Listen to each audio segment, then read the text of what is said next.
Thank you all for coming. Thank you for being here. So we have a group of really amazing panelists today. And in this panel today, we just want to highlight the young marketers that are running social media for big brands. We want to learn from their experiences doing viral content and just social media marketing and strategy for brands across many different industries. All of you have really impressive experiences, so I think there's so much to learn. So let's get into it. Let's start with you guys just introducing yourselves. Like, tell us a little bit about who you are and your role and your experience. Go in order? Cool. Hi, so my name's Olivia. I'm the Senior Social Content Exec for Cineworld. So I look after kind of national video content across all the channels. I launched their TikTok 2 years ago, so I film, edit, create any TikToks that you see there. And they have generated just under 100 million organic views so far. I started as a content creator in lockdown and then kind of went into doing it for a brand. And then I also do the press interviews for Cineworld and use them as content as well, and then do kind of influencer campaigns and events and stuff like that. Yeah.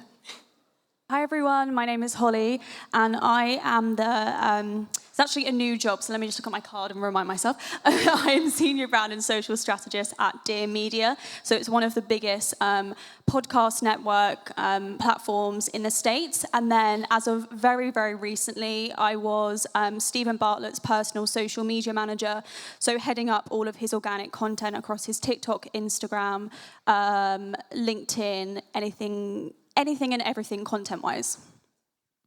Hi guys, I'm Kiana and I'm a freelance social media manager for the Brixton Finishing School. For those of you who have no idea what that is, we basically exist to give young people the skills and opportunities to thrive in the industry. And yeah, I guess it helps that I actually did do the course in 2019, so she is an old girl. But now we're actually working with the team and helping them out. So a lot of my job is sharing opportunities, spotlighting our talent. So yeah. Thank you so much. So I'd love to start just easy by diving into the best and worst parts of the job for you. So what do you love about running social media for big brands and just different kinds of brands in general? And then what are some of the challenges that you guys still face? Yeah, should we go in order again? Oh my gosh, I love my job. It's so fun. I mean, I think working at Cineworld, obviously we have a really amazing environment to be able to film content in, like cinemas, and something I particularly love about working in film is everybody loves film in some way. You might not like specific films, but no one hates all film. So that's quite a nice thing to be able to kind of work with and be creative. I travel around and get to work with different cinema teams and come up with really creative ideas. Something that I find working kind of on a brand's account that I'm sure lots of other kind of brand people in here will know is that you like the copyrighted music situation. So I really enjoy kind of finding creative ways to get around that. So like sometimes I'll go and work with cinema teams and we'll create our own soundtrack and then use that in the background of a TikTok and get like super creative. So I think that's just really exciting. There's so many ways to kind of use your creative mind and bounce off other people, and that's really fun. I think I'd say probably the hardest thing is like sometimes you can feel a bit burnt out. It can get quite exhausting thinking of constant new ideas and traveling around and getting them done to tight deadlines that in my industry in particular, the deadlines would be like when a film's being released. So I'd say that's probably one of the main struggles, but can also make the job quite exciting. So Yeah, I feel like everyone probably can relate to that in social media marketing. But how about you, Holly? I think for me, with my current role, my previous role, it's just the variety of guests. Like, I mean, when I come to, look at the clips or look at the content that I'm going to be scheduling and posting for the kind of the next months, there's always a variety of guests. For example, yesterday I was listening to someone that is a major fashion stylist in the States, and then someone before that was a health doctor. And again, with Stephen at the Diary of a CEO, that was, I mean, anyone that's watched the show, which I'm sure most of you have, that's such a kind of range of guests. And again, it's never for me, I'm clocking on and seeing kind of the same thing. There is always something new, which has really taught me to kind of adapt and lean into that and kind of, kind of eliminate the control freak within me, because you just have to go with the content that you're kind of being served, or the content that the host has recorded. And then something that's kind of challenging, or I find kind of a little bit more tricky, is that you can put all the strategy in place, you can put all the testing in place, everything, and be really, really kind of content with what you're posting, but you might post something on TikTok and you're like, oh crap, like that didn't do as well as I thought it was going to do, or those numbers don't look quite right. And it's just the myth of the TikTok universe, and sometimes it is like that with other channels, but I find TikTok to be very volatile, so it's just part and parcel of it. But I think, you know, you kind of just have to remember that you can only control what you can control, and once it's out in the world, just let it do its thing. Ooh, I think the biggest thing for me that I really enjoy is the fact that no 2 days look the same. Like, I do love my job. That sounds so cliche, but I really do. One day I could be helping out our talent. The next day I could be filming content for a big brand that I've always wanted to work with at BFS. And I think the hardest thing is, the fact that when you start working in social media, using social media just becomes different. Like, I've had a long day at work, I just want to scroll on TikTok and watch cute videos of cats. But then I end up on a video and I'm like, okay, how can I make this content? Or how can I, like, instead of just enjoying content, you suddenly think, how can I apply this to work, instead of just being able to enjoy it? So switching off, I'm sure you guys will agree, is really, really hard, but we're going to find a way to do it. Yeah, it's really easy to just like be on TikTok and you're like, well, it's for research, but also it's not, and you don't know where the line is anymore between your personal and your professional use. I think that's very specific to this industry, so I feel like definitely a big issue. And in that sense, it's a great point that you made, because I'd love to segue into what brands or team leaders could do to take care of their social team's mental health, because of course you can't be 24/7 switched on, and it's not sustainable, but it often ends up being like that. So what are some things that have helped you guys in the past, or that you feel like brands and leaders should understand? I've got a good one. I think from my experience, social media is kind of like, or having someone to help with your social media is like all-encompassing. It's like someone that's potentially filming the content, then editing the content, then keeping up with trends, then posting the content, then analyzing the content. And within that, I've named like about 5 or 6 separate jobs. So it is never, okay, great, we need someone for social media, let's hire someone, okay, they can do this, they can do this, they can do this, they can do this.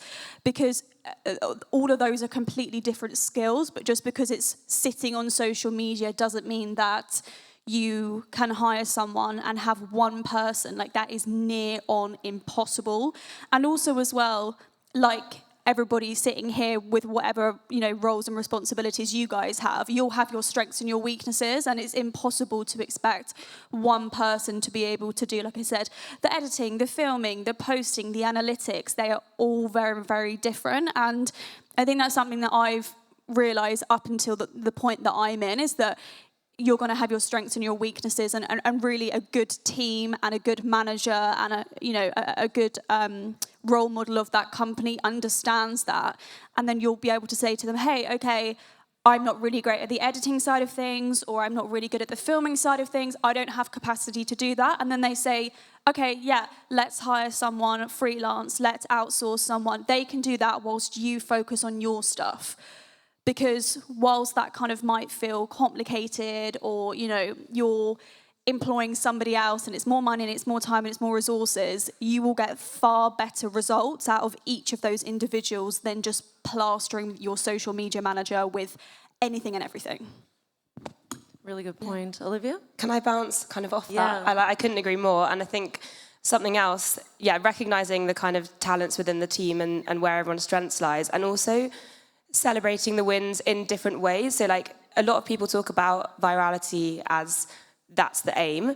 And don't get me wrong, like, you know, it's a huge hit when something goes viral. It's such a satisfying feeling. But there's, as you mentioned earlier, a lot of amazing content that gets made that might not necessarily go viral. But I think that something that can really help teams is just like kind of, you know, senior managers and stuff really recognizing that content was also good, and like it had potential, and like something might just not have gone right in the algorithm. Like, I have like a really supportive team, and we kind of all bounce ideas off each other, and that's really nice. But I've definitely had experiences in the past where, like, I wouldn't say like the work that's been made from the teams that I've been has always been like celebrated like that. And I think when you create a really positive environment, it allows ideas to be created and for people to come forward and feel comfortable coming forward with their ideas because they know that they're going to be like celebrated and not have the pressure of like, I want to make this idea, but it has to go viral, otherwise no one's going to say well done. So I think it's just really nice to like create a space and an environment where everyone can sit in a room and someone can feel comfortable to say, I've had this crazy idea, like I once got 8 people to dress up as hot dogs for National Hot Dog Day and then timed it to classical music in the background and had them like walking into different cinema screens, and like I felt comfortable enough to be able to say that in a room and not have people and be like, what? So I think it's like creating that safe space where there's the ideation, creating the idea, and then there's also like kind of saying to that person, you know, this is a good idea. If it doesn't go viral, that's okay, because like we appreciate and respect that it was an original idea that was exciting to make, and you know, trial and error is a thing too. So I think that's probably the main thing I would say. Yes, 100%. And also I think that practically means that all the content in between the viral content is so essential to then content that does go viral. So like the consistency, building that is still so essential. So the content that might seem like it's not getting results is part of the process that's necessary. Yeah, and that's the part of the community engagement side of it as well. Once you've had a big viral video, the likelihood is the next few videos aren't going to be as viral, but you still want to engage the people that have like joined you from that virality in the first place. Exactly. Kiana? On the subject of virality, I think that because we've seen what it can do for businesses, brands, and organizations, it's a thing that people are really chasing. And I think for that reason, there's a lot of weight on the social media manager's back to kind of be the thing that drives success. And it's kind of like, we are just a small part of the bigger picture. We are not the full thing. And I think sometimes people kind of like sit back and just think, oh, but the social media manager is going to make us bring in the money, bring in the clients, like bring in whatever it is. But we're just a small little bit. And I think also boundaries and communication. I think sometimes because social media, there's this idea that it's a 24/7 thing, or that social media managers are robots, which we're not. We're kind of expected to be always on, always monitoring. But I think really just understanding what those out of office hours are and respecting that is huge. 100%. I'm glad you said that. And I think it would be useful to also kind of go into what brands could do, in your opinion, on a practical level to improve content approval processes and workflows with their social media teams. In your experience so far, are there any specific things that just work a lot better? And also keeping in mind that building that trust and creative freedom between the teams and the social teams is so essential, but it's often just not that straightforward to do. So, Holly?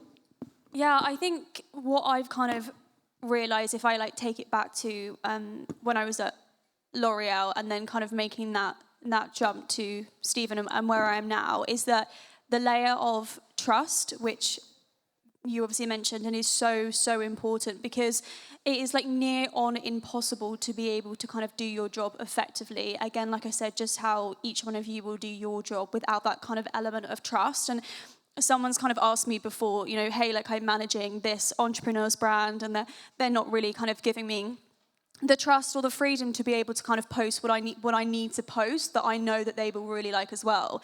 And I just said to them, okay, say to them, give me a week's grace. Let me post what I need to post, and then we can have a conversation after in our meeting or in our one-to-one, and then assess any feedback, any edits, any changes like that. Because ultimately, there needs to be that freedom element. Like, this industry does not work with red tape. That is near on impossible. And also as well, it's kind of, you know, when you're reporting into somebody else and then they are reporting into somebody else as well, not only is it kind of restricting for that person doing the daily posting and doing the daily scheduling, it's then you're cutting off your KPIs as well and what you need to hit for your manager, because you're not letting the person post how they need to post. So it's a work in progress, and you know it can take to build that relationship and build that trust, of course, but there does need to be an element of kind of you know, trust within that period. And you know, and having that kind of workflow of saying, okay, this, I'm going to do it like this for a week, or I'm going to do it like this for a certain period of time. And then after that, then we can have a conversation, then we can have edits, then we can have changes. And also as well, like the beauty of social media, there is the edit button. So, you know, and the delete button and the archive button if you need to use it. Like it's not like it's once it's kind of out there, it's impossible to get back. So there's always that as well, but it will do so much for that person's confidence, and they will really kind of enjoy their job even more, and really kind of lean into that as much as they can once you kind of loosen those reins a little bit and actually allow them to post and really do what you brought them here to do.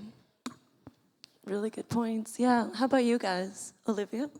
Yeah, I mean, I think trust is the main word there, and I couldn't agree more. I think when I started at Cineworld, I'd been a content creator for a couple of years, and they kind of hired me knowing that I had some out there concepts. And I think the first couple of videos I posted, I was, kind of lucky with how that worked, and they performed really well, and they got like a couple of million views each. And so because of that, I think there was that level of trust, but it definitely is something that has to be built over time. And I think communicating your ideas really clearly before you film them.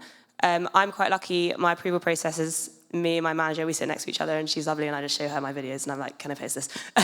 So I'm very lucky that in such a big company there isn't so much red tape.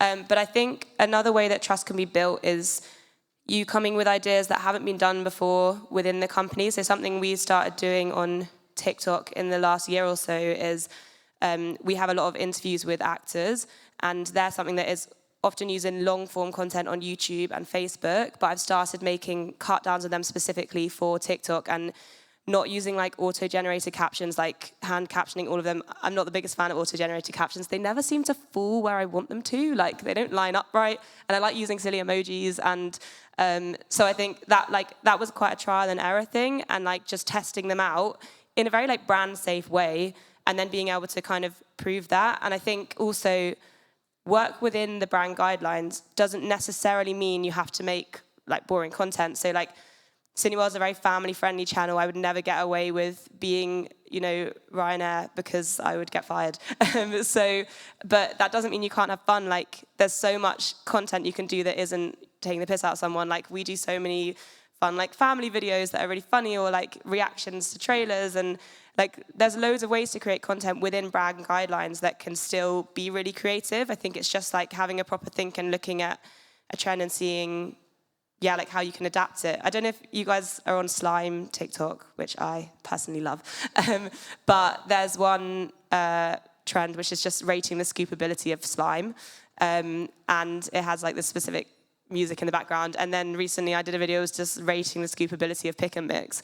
It's like, that went down really well. It was a fun video. There's nothing controversial about that at all. And that's the kind of thing that can help like build trust, like making trends work for you in a way that works for your brand, I think.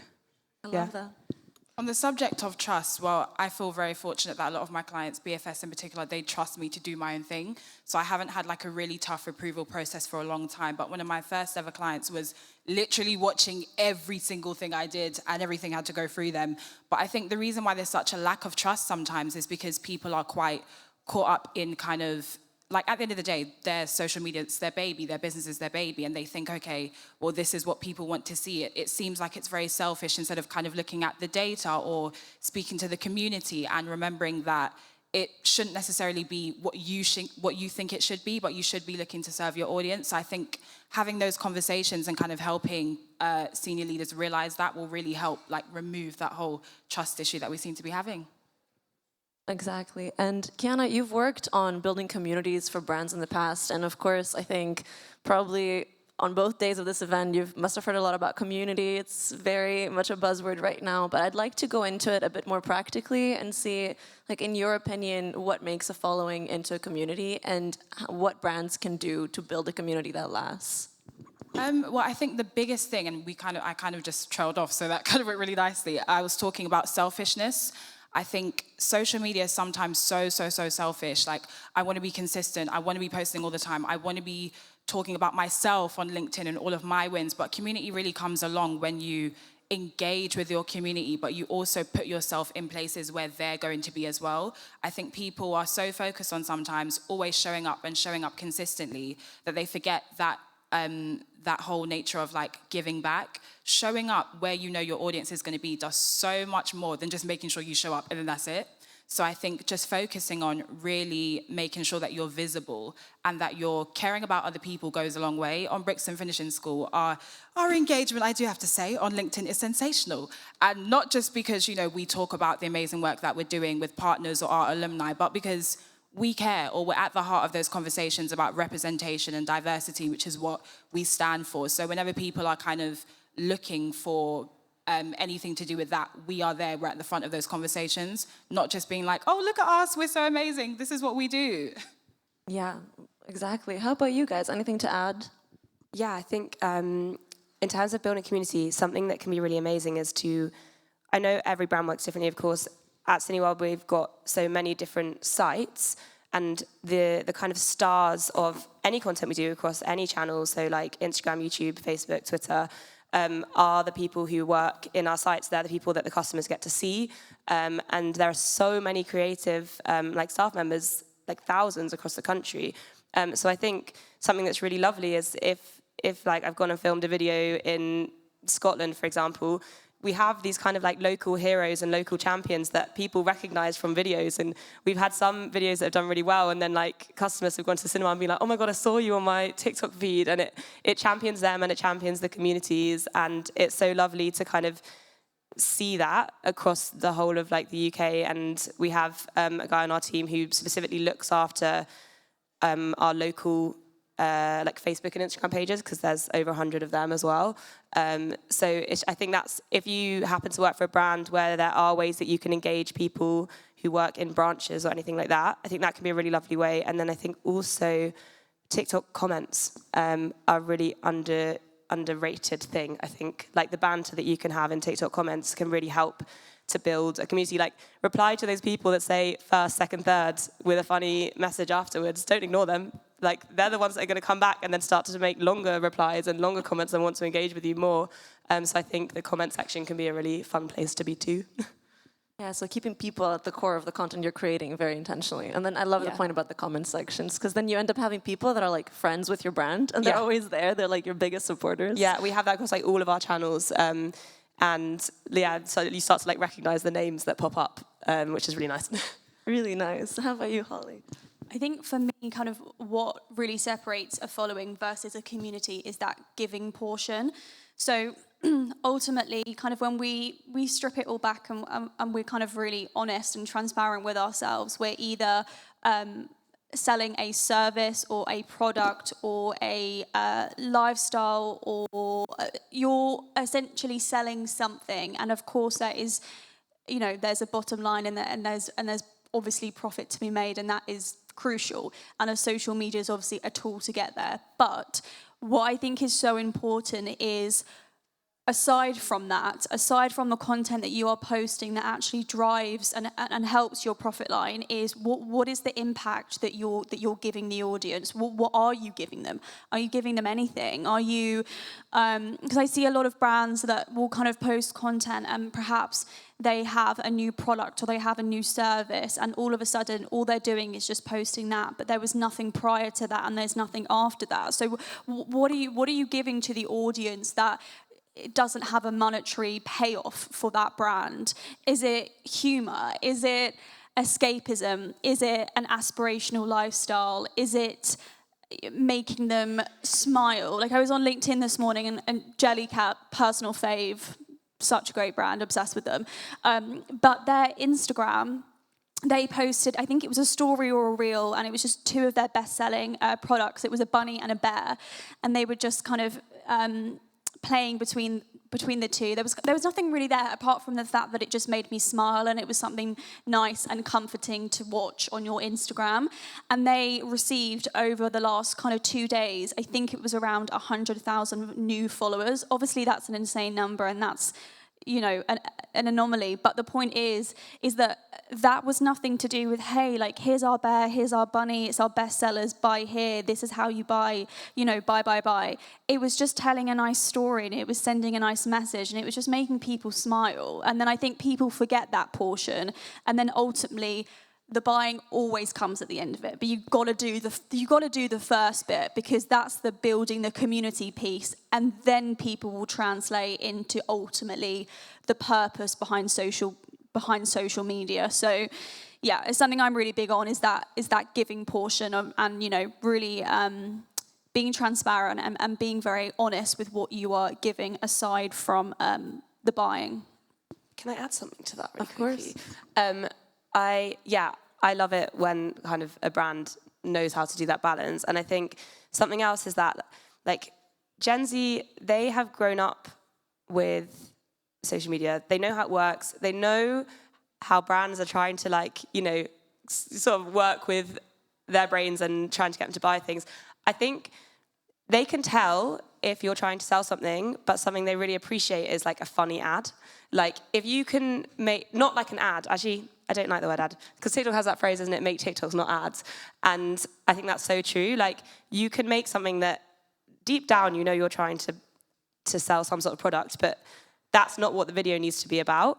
And I think that actually the Gen Z audience really appreciates an ad that isn't an ad and is funny, and then they engage in the comment section, and then they send it to their friends. And like an example I can think of is we have a type of cinema called 40X, which is where like the seats move and there's water and wind and stuff like that. And we worked with some Olympic swimmers for Avatar to kind of transition between this cinema where you get sprayed with water and a swimming pool. It was a cool ad. But I had to, like, my task was to think about how to make this work on TikTok.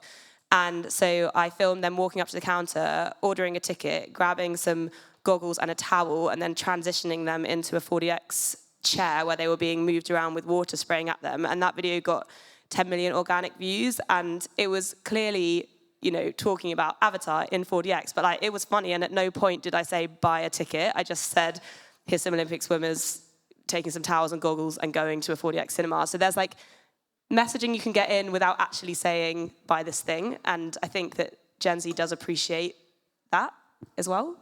Does that make sense?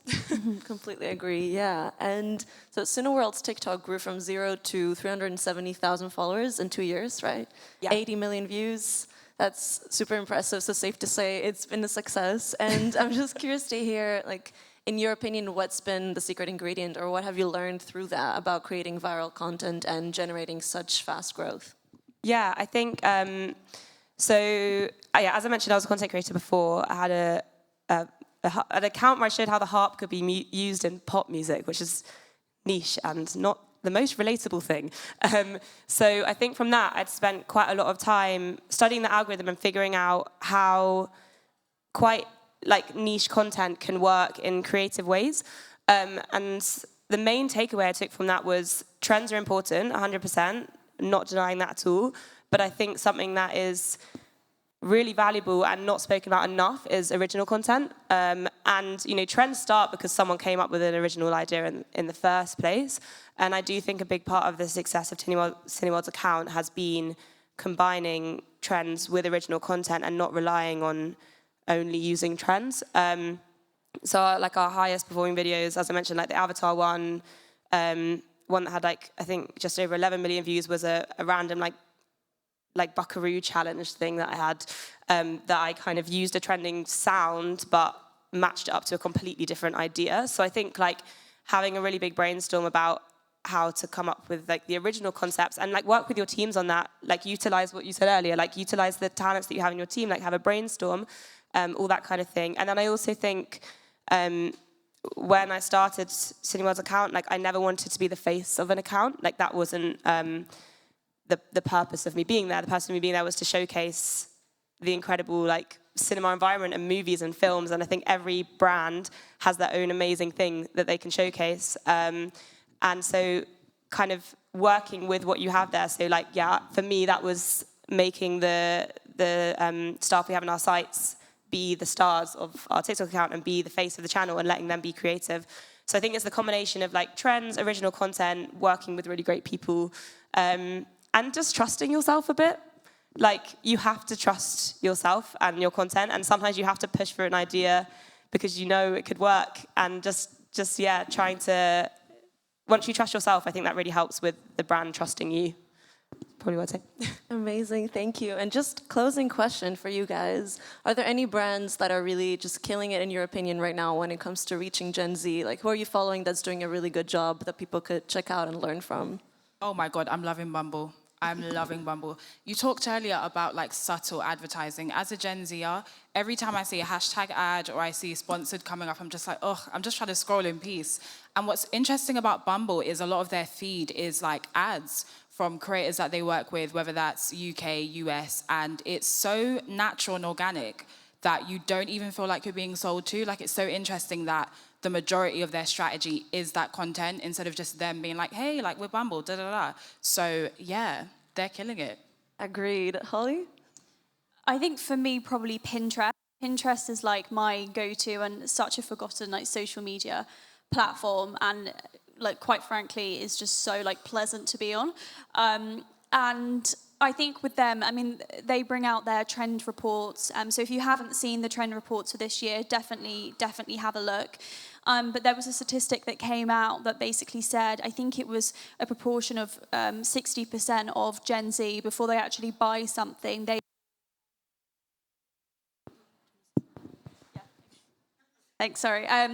will search it on Pinterest. And so they really understand their audience, and they really understand the kind of vision board trend and the trend of actually like, you know, aspirational content. Basically, just check out Pinterest. Olivia, any last one? Yeah, can I also add one last thing onto your last question? Yeah, go Is that for okay? it. And we can close on that. Sorry, I was going to say that something that I feel like we haven't brought up is the power of editing. Editing is a huge part as to why I think videos are successful. Knowing where to cut that clip by half a second, knowing how to caption, putting time into figuring out what editing style works for you. Is this working still? Yeah.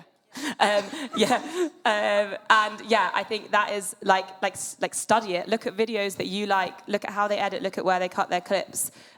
Watch time is so important. Study the analytics. Yeah, that would be that thing. And then in terms of who to follow, this is quite a rogue one, but I really like Hobbycraft Wimbledon. Don't know if anyone follows them, but they make hilarious videos, and they did a video with Ella Henderson's music, and then Ella Henderson liked it so much that she went to Hobbycraft Wimbledon and filmed a video with them. So I just think that's really cool that they did that.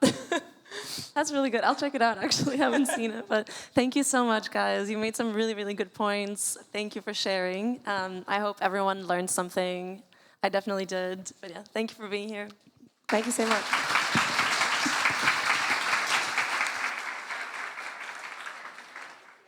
Hello. Hi. Here. My question is, you know that your organic channels will reach out to the whole world, but how do you ensure that it benefits you to reach your objective to the local audience? So is that something that you think about, and if you have anything to say? This is on, isn't it? Yeah, that's a really good question. I think with TikTok, you can't really control where your videos go.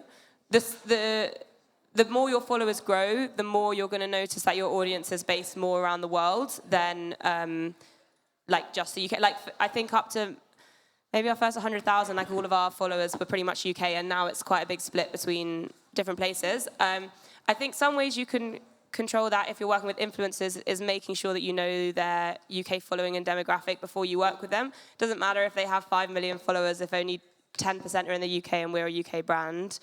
Like 10% of 5 million is quite a lot actually. But you know, like have a look at where their following is before you sign up and to work with them. I also think like if you have local sites like we do and give them the opportunity to create their own content. So we have 101, I think, Facebook pages, and about half of our sites have their own Instagram accounts. So that can, we call that like our local marketing. We have people in our team who look after that, and that can really create like quite a local unit and a local hub. I think with national, it is hard to control where the content goes. We do have a really strong UK audience because of being a UK brand naturally, but it does also go far. One of our videos went quite big in Germany once. All the comments were in German. I had to translate all of them.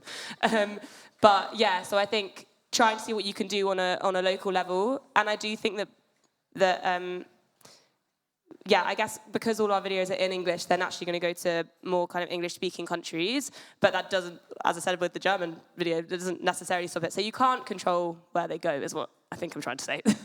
But there are little things you can do to help, I think. Do we have time for one last question? Okay, one last question. Hi. Yeah, I just wondered if you had any like strategic processes for coming up with like original content ideas. I feel like we rely a lot on like spontaneous sparks of inspiration, but I wonder if you did anything like intentionally to kind of come up with those things. Yeah, one of the main things that I do is I use Notion personally, but you can use anything like your Notes app or Google Sheets, whatever.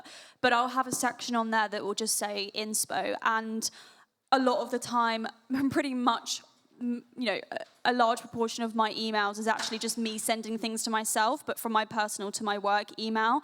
I'll just, anything that I'll see, I will just screenshot it, send the link regardless, even if it's out of work time, because I'm like, okay, yeah, I know I'm going to need that in the morning, or I know I'm going to need that next week.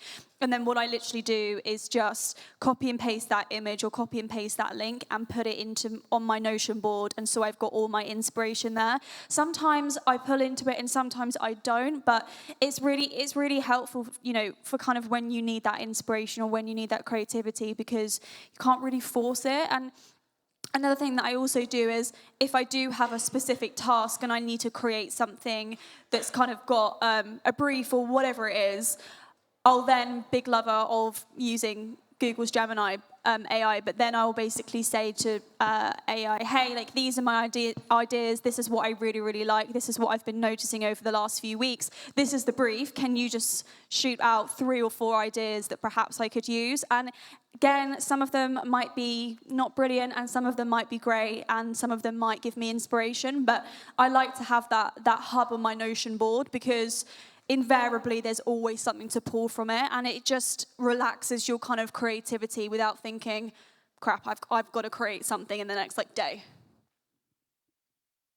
Thank you. I think we're out of time, but thank you guys so much, and thank you to our panelists.